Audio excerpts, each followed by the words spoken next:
This is the Phillies Postcast, your instant game reaction for the Philadelphia Phillies. Part of the Locked On Podcast Network.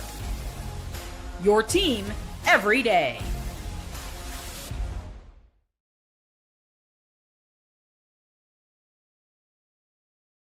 With the thing, and there's the thing. What's going on? Welcome in, Locked On Phillies YouTube channel, Locked On Phillies Postcast. My name is Mark Farzetta. Connor Thomas got you covered each and every day for your Locked On Phillies daily podcast. I got you covered for each and every Locked On Phillies postcast, with the exception of yesterday. Maybe one or two more days down the line. 4th of July, I can tell you I'll be off. But, man, do I know how to pick the days off, or do I know how to pick the days off? Yes, Lil Toots, my daughter, Lil Toots, as she's affectionately referred to, had a wonderful time at her first baseball game, despite it being a 17-7 Phillies loss. They didn't care. They had a fun. She got on the Jumbotron, so that was great. But Phillies not so great. Ice cold. They go against the Milwaukee Brewers. They've now lost 4 games in a row. That's fun. They've lost 5 out of the last 7. Bats go cold. It was awful. And here's what was so awful about it. You had a chance to win this game. Edmundo Sosa doesn't come home on a throw where he could have got the throw. He could have got the out at home. Would have been close, but I think he could have gotten it. Likely to have gotten it. Then you have Trea come up with a very costly error at short, which really dooms the Phillies, because did anybody have confidence that the Phillies bats were really going to turn it on after that? Kyle Schwarber gets a sinker out over the middle of the plate that would have ended up, a lot of shoulda, coulda, wouldas, by the way, of this, that it should have and could have wound up in the second deck in right field. That didn't go down, unfortunately. But here's what has gone down. The Phillies. Since losing Bryce Harper, this looks like a totally different team. This looks like a lifeless team. This team, like, for all the things you could say about Bryce Harper, what I like to say about him is he's a 2-time MVP. Some people like to talk about him, how he's overrated. Bottom line is the guy's hitting 303 this month. Excuse me, 301 this month with a 381 on base percentage. Phillies could have sure as heck used him in this lineup for this series against the Brewers. Would he have prevented a 17-7 loss? No. But he could have prevented the 5-2 loss today by providing a little bit more offense to back up Ranger Suarez, who, again, pitched his butt off in this game tonight. Very disappointing run here for the Phillies, where I told you guys this on Friday when we did the postcast. I said, you know, as great as it is to win 9 games in a row and you do it against inferior opponents, it's great to stack those wins, and they certainly come in handy, obviously, as the season goes on, especially in the month of September. But were those teams that were really competing to do anything this year? No. The Milwaukee Brewers are trying to do something this year. They're around a 500 team. They're playing good baseball coming in here. Now they're over 500. And now the Phillies are going to go on to face the Toronto Blue Jays, who are another good baseball team. You can't make mistakes like Edmundo Sosa made it third today. You can't make mistakes like Trea did it short today. You can't come up small with this lineup like you did today against teams that are good baseball teams. You could do that against the Rockies. You could do that against the Pittsburgh Pirates. You can't do it against anybody who is really over 500, as the Brewers are, as the Blue Jays are. This is just some unfortunate baseball. And look, you had a chance to sweep the Braves, too.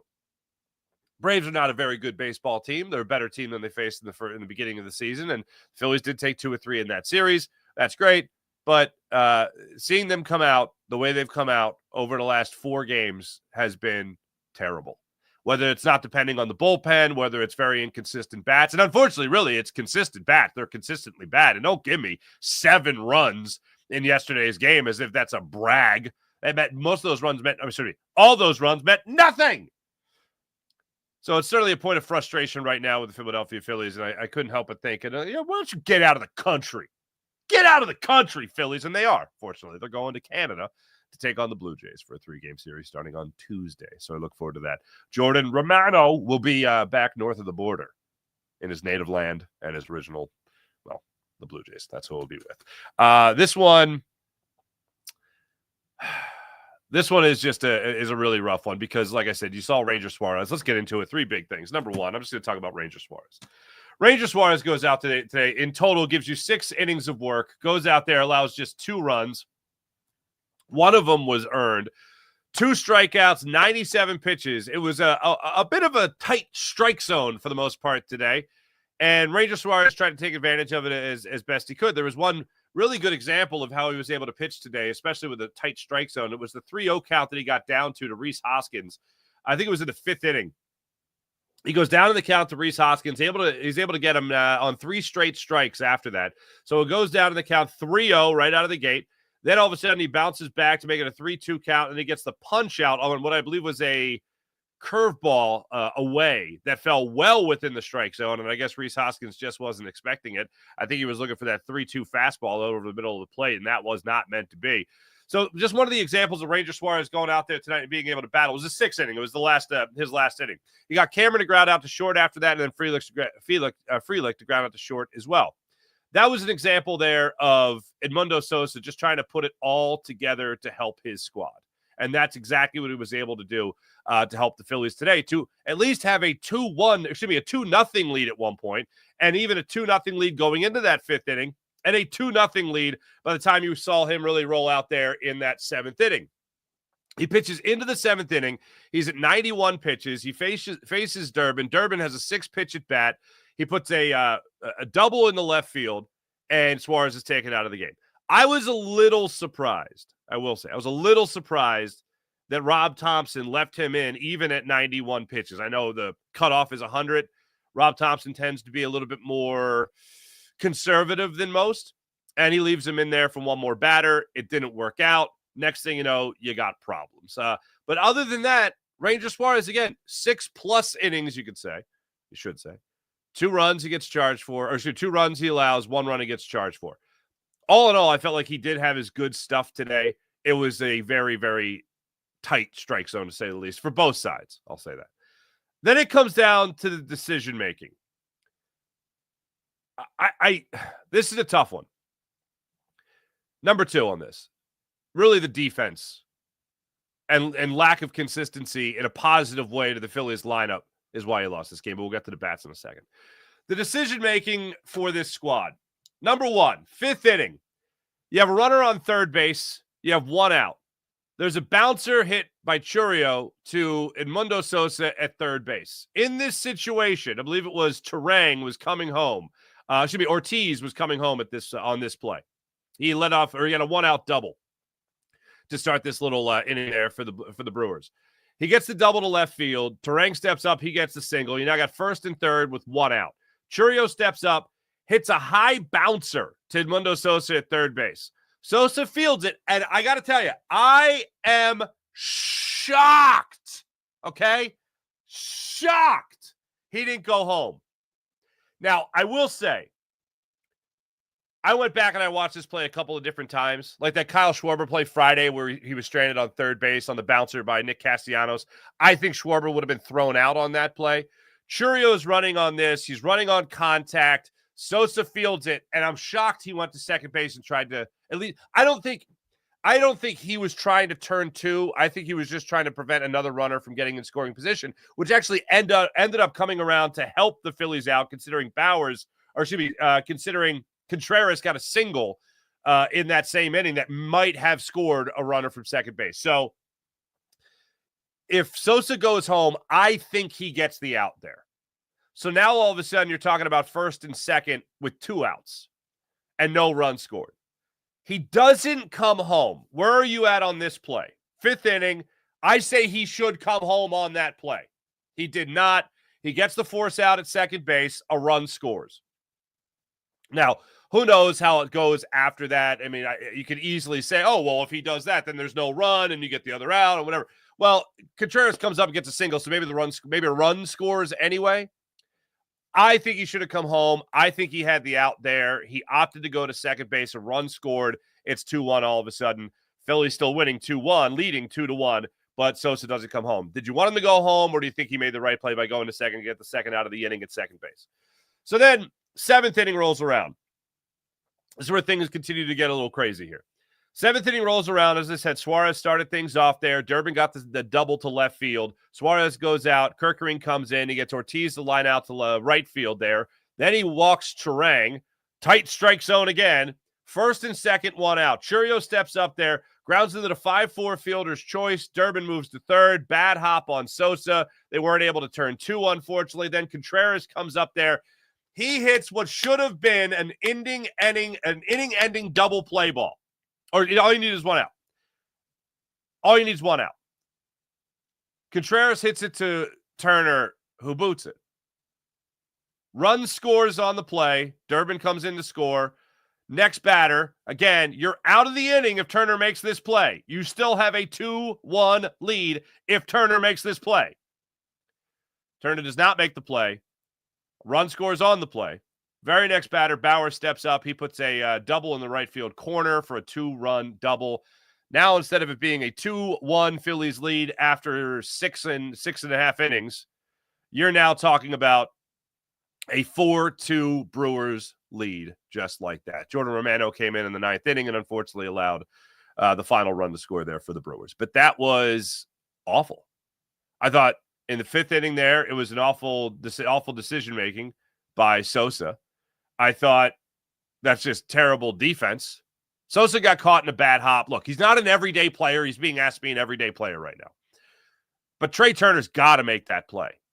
He's got to make that play. And here's the thing. With Trea Turner, when it comes to his errors, it always feels like people always talk about home runs come in bunches. Oh, when Bryce Harper hit home run, they come in bunches. When Ryan Howard would hit home runs, they come in bunches. Well, when Trea Turner makes errors, they tend to come in bunches. So this just feels like the tip of the iceberg. Now we're going to go through a week of him not being able to play shortstop. But anyway, he boots it. 3 runs end up scoring in the inning, courtesy of some poor defense. We could say that more than anything. Kerkering, by the way, doesn't get charged for any runs in this. You have Romano come in there in the ninth inning, and it is Jordan Romano, 25 pitches there, I think it was, to try to get through that top of the ninth inning. And then the Phillies just Marsh led you off with a single. Don't get anything going after that. All in all, the bats. I mentioned the one situation there with with Kyle Schwarber. You had a situation there where Trea Turner got a double after his error in the top of the seventh inning. He comes up with 1 out in the bottom of the seventh inning. He puts a double into the right field corner. I thought he was going to get 3 out of it by the way it hooked into the corner there, but just 2. And that was the right decision. He should not have stretched for 3. So now you got a runner in scoring position with 1 out. Kyle Schwarber gets a sinker out over the middle of the plate that could have easily ended up and started off his June with a bang, with a pow, with a boom, with a Schwarber bomb, but unfortunately just under that 3-0 green light sinker, and he pops it out to right field. Next batter up is Alec Boehm. He's quick swinging. He grounds out to shortstop, and that was that. So not a lot of threats when you talk about this Phillies game, unfortunately. Just 2 runs. 2 runs by this offense. And the other thing that really, really upsets me is that against Quintana today, he gave up 4 hits. He gave up 4 walks. This guy gives up 8 base runners, and all you have to show for it is 2 runs. 8 base runners through 5 innings. And that's all you got to show for it? I mean, they were laughing it up. Schmitty's laughing about it in the booth during the game, where he's talking about, oh, man, this guy is really erratic, but he's still striking guys out. Faced your 1 and 2 hitters. That's where he got 2 of his 3 strikeouts. And they're just, no problem. He had 7 strikes and 10 balls at one point to start this game off. You're not taking advantage of that as an offense? Absolutely abysmal. I'll tell you, the player of the game, as far as I'm concerned, it's got nothing to do with the guys at the plate. I'm going to tell you the player of the game. I'll tell you the turning point, and also we'll break it all down when it comes to what this Phillies team could do next. Because right now they just seem to be lifeless. We'll break it down further when we return. This is Locked On Phillies postcast on the Locked On Locked On Phillies YouTube channel. Let me tell you about how great wonderful pistachios are. I love wonderful pistachios. Looking for a snack that's both delicious and nutritious? Crack into a good source of protein with wonderful pistachios. Wonderful pistachios is one of the highest protein nuts. Each 1 ounce serving has 6 grams of protein, giving you over 10% of your daily value. Plus, they're packed with fiber and better for you unsaturated fats to help keep you feeling fuller longer. Personally, I love the no shells variety. It's the perfect grab-and-go snack for the busy days. whether I'm snacking at my desk, a road trip, whatever it might be. Wonderful Pistachios has you covered with the no-shell variety. They are absolutely fantastic. Satisfying crack and opening each shell when you do enjoy the shell variety. It's like a snack meditation. How about that? Whether you're running between meetings, whether you're dropping the kids off, wonderful Pistachios are the snack that work as hard as you do. Get snacking and get cracking with the snack that packs the protein punch. Visit wonderfulpistachios.com to learn more. That's wonderfulpistachios.com. How about this for your player of the game? This is the Locked On Player of the Game.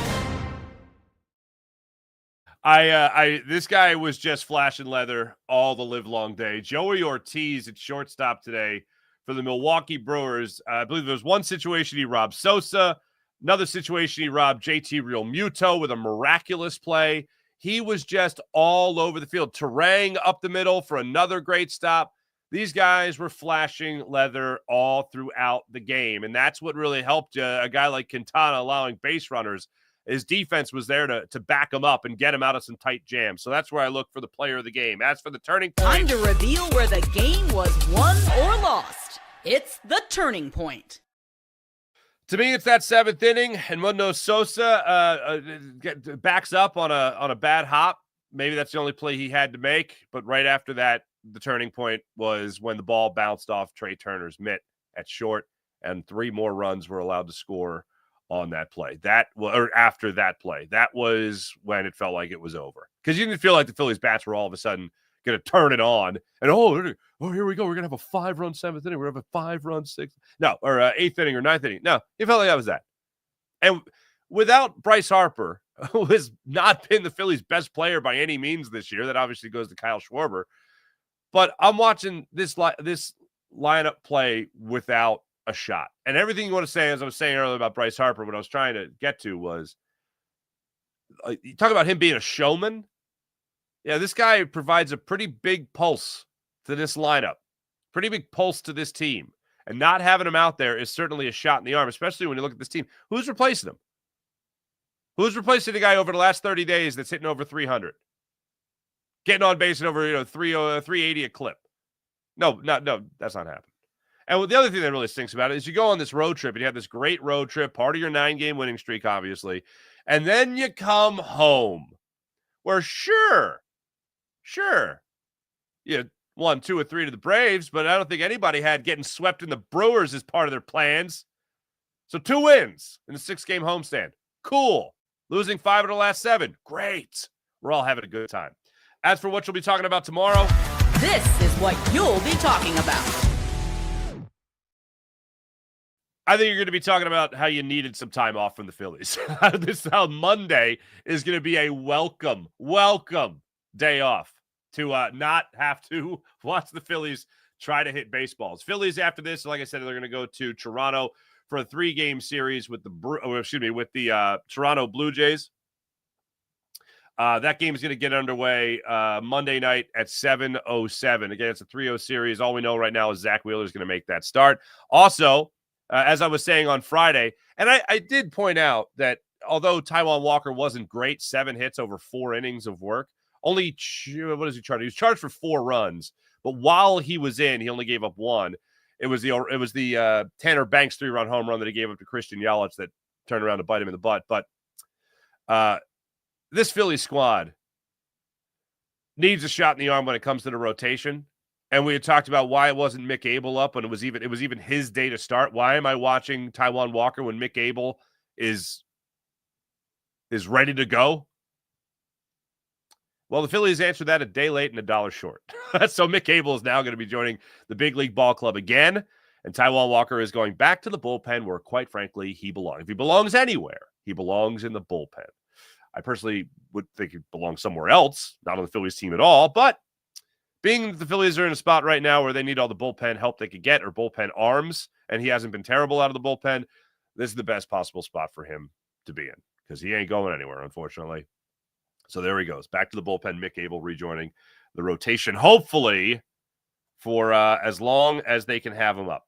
Let's get into it here when we talk about the chat check and see what you guys are saying about this Phillies loss and getting swept. Weston Wilson is garbage as an outfielder. Kepler and Marsh should have been subbed in for once Quintana left the game. I would have been fine with that. Give me the regular guys. Maybe, I don't know, maybe Rob Thompson was looking for that spark from a non-regular. I think there'll be more opportunities for that than today. I agree with you. Take him out.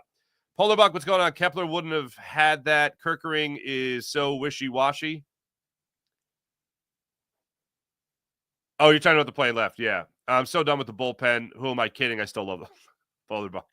The true, this is the screen grab this because this is the true emotion of a Phils fan. Morgan Landy, it is crazy how we forgot how to hit as soon as Harper got hit Tuesday. Damn you, Strider. Look at that. Evelyn, laughing at Polar Buck. Evelyn, Suarez was great. Offense and defense were... Where were you this series? Farsi can't bench the bar. Farsi, sweep. Right?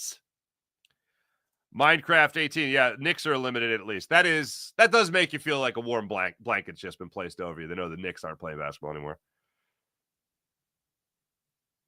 Niners this year, says Nad back. Okay, good for you. No more annoying Knicks fans. Keith Adams, Mark, we have a serious bullpen problem. We can't compete with the good teams without it. Even fringe good teams like the Brewers. We can beat up on the Rockies and the Pirates. Sure. That's what I'm saying. But let's see this bullpen in a 5-game. Is that finished anywhere? I don't know. Look, this bullpen, I still believe the Phillies are making the playoffs. But that shouldn't impress anybody. Our expectations, our dreams far exceed just making the playoffs. You're going to have to beat the Mets. You're going to have to maybe beat the Brewers, which obviously you couldn't do. You're still going to have to beat the Dodgers, who, by the way, yesterday also beat up on the Yankees. 18-2, I think, was the final there. Good Lord. So yesterday was a weird day in baseball in general, but this Phillies bullpen, nobody has confidence in him. I don't have confidence in him. Matt Strom at a 1-2-3 inning today. I was ready to do a cartwheel. I think he used 9 pitches to get through that 8th inning. La-di-da. 9 pitches to get through that inning. Saying a team is a playoff team is not a brag. All right, that's not a flex. Not when you're a team like the Phillies with one of the highest payrolls in all of baseball, and a team that has been to the World Series and then been 2 games away from winning a World Series, and ever since then, step back, step back, step back, step back, step back, regress. J-Balls, what's up? If I had to guess where Farsi went to high school, I would say Archbishop Wood. Hail the black, green, and gold of Archbishop Wood. Evelyn, Farsi, sorry your daughter's first game was a crap. She loved it. You kidding me? She thought it was awesome. She didn't know the score. I will say this. She's 5 years old. She's seen the games on TV plenty of times, walked in and out of the room. She's seen a couple of home runs, watched a couple innings with me here and there. To walk into the stadium yesterday, to walk into the ballpark, and then as soon as we walked in, I went to that, where the countertop that surrounds the stadium. I took her right there. I put her up on it, and she just looked at the field for the first time, and her eyes lit up, man, like the 4th of July. It was beautiful. It was awesome. Phillies suck without Harper, says Chris Moore. Where is the urgency? I'm with you. No urgency. Urgency.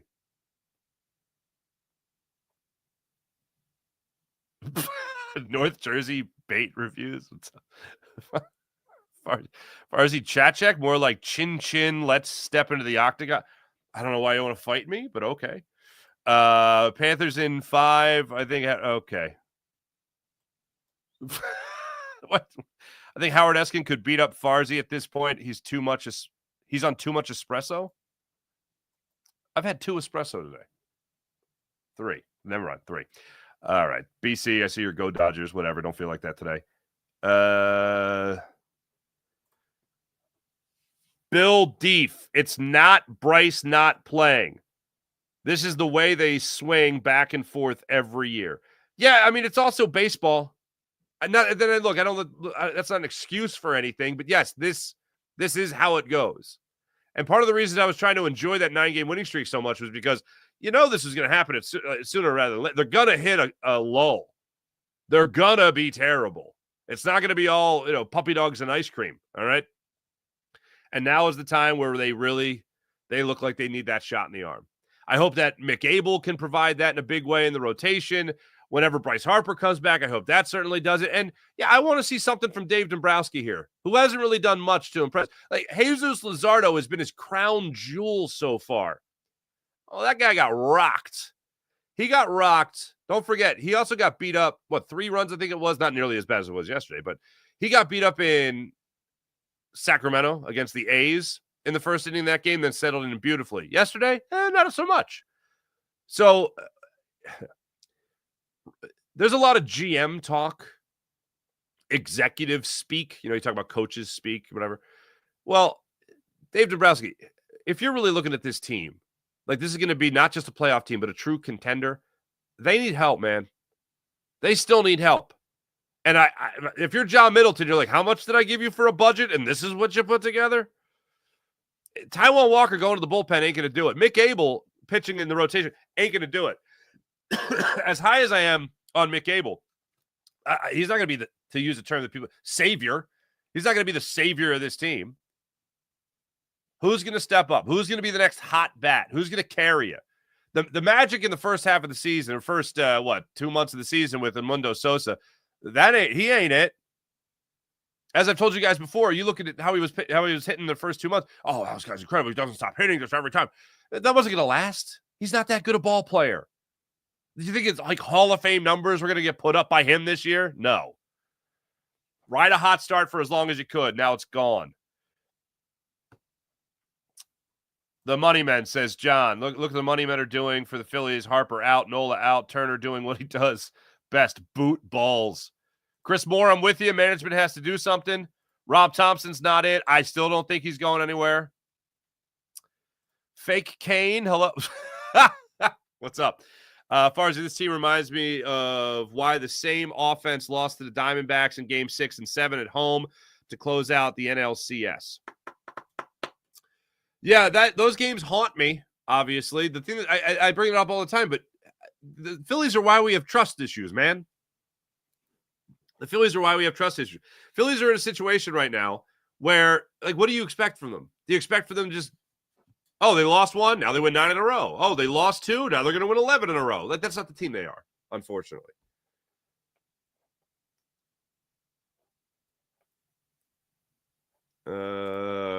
ROAC, no plate discipline. I agree. Wait, what? No, Fars is loud and clear. Your problem. I fixed the audio, right? You guys, I hopefully can hear me now. Messiah, what's going on? I'm done with this team until they win a game. Okay. Well, you got Zach Wheeler. You guys should have a good chance to do that on Tuesday. John, let's fast forward to the end of September. The record's 84 and 78. Missed the wild card. See you in 2026. I don't think that happens. I still think they make the playoffs. Pat McAfee's coattails. Farzi, can we see a photo of you with hair? What year did you say it's time to embrace it? What year did you say it's time to embrace? It's time to embrace. It's time to embrace. I would say when you lose, if you lose this portion of your hair, I'm doing everything to help the good people today. This is a public service show. If you lose this when I lost this like strip of hair that was like down the middle of my skull, I was like, it's time to go. And that's when I buzzed it originally real tight, like a 1 or a 2. And then finally I was just like, what am I doing? I got the cul-de-sac. I got the toilet bowl shape on my head. That's stupid. I just shaved it. I just started going with the razor. That's how I did it. I had hair. I did once have hair. Rakita? What's happening? Pretty sure it's JT Realmuto's last season as a Philly. I hope so. There you go. Happy Pride Month to you. There you go. Enjoy. Bats are so lazy, says Tyler. They just gave up their swing on everything. Don't understand it all. Look, I thought Marsh for what it's worth, Marsh had a good at bat. That's all I got for you. And he worked the full count. He stayed with the pitch, went the other way with it. It's fine.